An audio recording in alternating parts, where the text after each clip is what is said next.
kuwa kabiri ukwezi kwa munane itariki ya mbere 2023. Uyu ni umunsi wa 213 w'umwaka. Muri kumwe na Apostle Dr. Paul GITWAZA. Kaze mu kwezi kwa munane kuzakubera ukwezi kw'amashimwe. Uzavuga imirimo ikomeye Imana yakoze mu buzima bwawe. Hazabe mu guhindurirwa amateka n'umugisha mwinshi uva ku Mana. Imana izakwibagiza iminsi mibi wahuye nayo, hanyuma uyivugiriza impundu. Niyo yatanze incungu ku buzima bwawe. Ugiye kugenda wemye kandi ubohotse. Amashimwe ntakabure mu buzima bwawe uhereye uyu munsi. Isezerano ry'umunsi. Ibyo watangije bigiye kuzura. Bigiye kugera ku iherezo ryabyo, tangira ushime. Igitabo cya mbere cy'Abami 6:38.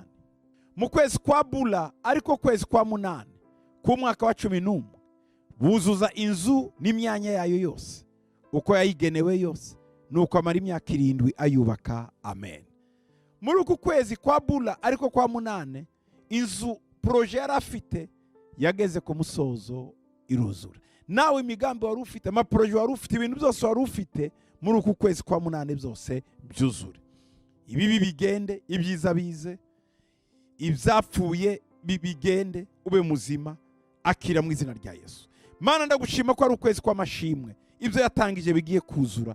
Proje zose yari afite ugiye kuzuzuza. Ukwezi kwa munane kuzamubera ukwezi kudasanzwe. Uzamukorera ibirenze, uzamwibagiza ibya kera, amarira uzayamuhanagure, agendere mu buzima bushya kandi agende yemye.